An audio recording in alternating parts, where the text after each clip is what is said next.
ہمیں مفتاح اسماعیل صاحب ہمارے ساتھ موجود ہیں، سابق وزیر خزانہ ہیں۔ اچھا مفتاح صاحب، سب سے پہلے تو اقتصادی سروے جو آیا اس میں جو فگرز ہیں اور جو اہداف رکھے گئے ہیں، do you think they are achievable? نہیں، میرا نہیں خیال ہے کہ حکومت جو ہے وہ 41% ٹیکس میں اضافہ کر سکے گی جو یہ بتایا گیا ہے یا جو خبریں آ رہی ہیں۔ جتنے بھی نئے ٹیکس لگاتی ہے 2% of G D P tax زیادہ لینا، 2000 ارب روپیہ ایکسٹرا لینا، اور اس سال کے اندر تقریباً 4000 ارب روپیہ، 3500 ارب روپیہ ٹیکس زیادہ لینا میرے خیال سے ممکن نہیں ہوگا۔ اور اگر یہ حکومت زور زبردستی سے یہ ٹیکس لینے کی کوشش کرتی ہے تو جو 3%، 3.25% کی گروتھ بتا رہی ہے وہ تو بالکل ممکن نہیں ہے۔ سو مجھے مشکل لگتا ہے یہ۔ اچھا، اب یہ بتا دیں، انفیکٹ اس سے پہلے بھی اسی ٹاپک پہ بات ہو رہی تھی کہ حکومت نے بجلی کیپیسٹی پیمنٹس کا معاملہ سامنے رکھتے ہوئے یہ کہا ہے کہ بجلی کا استعمال بڑھے گا تو مسائل جو ہیں وہ حل ہو جائیں گے، تو موجودہ ریٹس پر بجلی کا استعمال بڑھانا یہ ہوگا کیسے؟ دیکھیے، ایک تو یہ کہ 2200 ارب روپے، 2250 ارب روپے کیپیسٹی کاسٹ کی مد میں دیے جاتے ہیں، لیکن ساتھ ساتھ یہ بات بھی کرنا ضروری ہے کہ تقریباً 1400-1500 ارب روپے حکومت جو ہے وہ پاور منسٹری کو دیتی ہے۔ تو بڑا مسئلہ صرف کیپیسٹی پیمنٹس نہیں ہے، بل کلیکشن بھی ایک مسئلہ ہے، ٹرانسمیشن ڈسٹریبیوشن لاسز بھی مسئلہ ہے، کرپشن بھی مسئلہ ہے۔ لیکن جتنے زیادہ ریٹ کرے ہوئے ہیں بالخصوص سردیوں میں تو اس سے بجلی کی کھپت کم ہو جاتی ہے۔ پھر آپ کے پاس سولر بھی بہت سارا آ گیا ہے، اور جو گھروں میں آپ 40-45 روپے کی بجلی دے رہے ہیں تو گھروں کے اندر جو لوگ سولر پینلز لگا لیتے ہیں ان کو 10-12 روپے میں بجلی پڑ جاتی ہے۔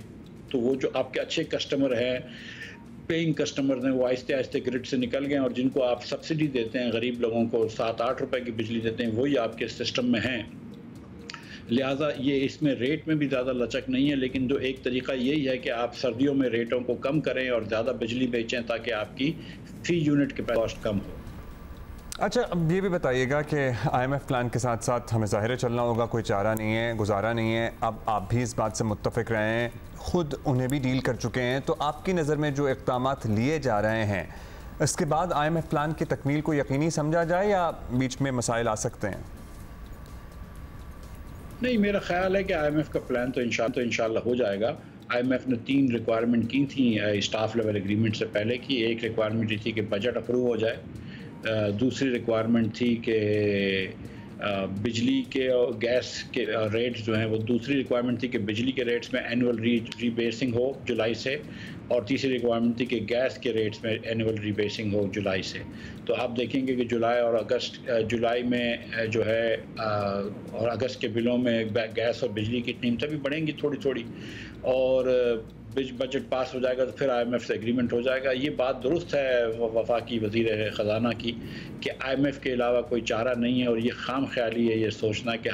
ہمارے پاس کوئی پلان بی ہے یا پلان۔ اچھا مفتاح صاحب، آبویسلی چند گھنٹے ہی رہ گئے ہیں بجٹ آنے میں، تو کوئی ایسا مشورہ آپ کوئی دے سکتے ہیں کہ بجٹ میں کوئی بڑا گیم چینجر جو ہے وہ ثابت ہو، عوام کو ریلیف کا احساس بھی ہو اور معیشت پر بوجھ بھی نہ ہو؟ It's a tall order of course, لیکن ایسی کوئی چیز ہو سکتی ہے؟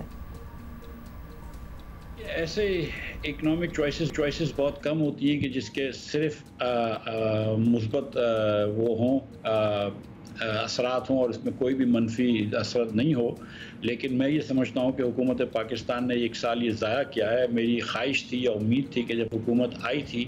تو حکومت 3 مہینوں کے اندر، جب اس کے پاس آئی ایم ایف بھی سر پہ سوار نہیں تھا، کہ 3 مہینے کے اندر صوبوں کے ساتھ بیٹھتی اور ایک ایگریمنٹ کرتی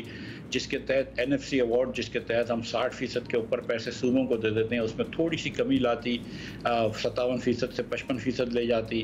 اور تھوڑے سے زراعت کے اوپر جو ٹیکس اور پراپرٹی کے اوپر جو ٹیکس ہیں وہ جو ہے وہ وفاق کو مل جاتے۔ لیکن حکومت نے پھر یہ فیصلہ کیا ہے کہ وہ جو لوگ جن کو آلریڈی ٹیکس کرتے ہیں وہ لوگ، ان کے جو ٹیکس دہندگان ہیں انہی کے اوپر زیادہ بوجھ ڈالا جائے، اور جو صاحب ثروت لوگ ہیں جن کی بڑی بڑی زراعت کی پراپرٹیز ہیں، بڑی بڑی اربن پراپرٹیز ہیں، جن کے بڑے بڑے زراعت کی زرعی اراضیاں ہیں ہزاروں ایکڑ کی، جو کہ پاورفل لوگ ہیں، ان کے اوپر ٹیکس نہیں ڈالا۔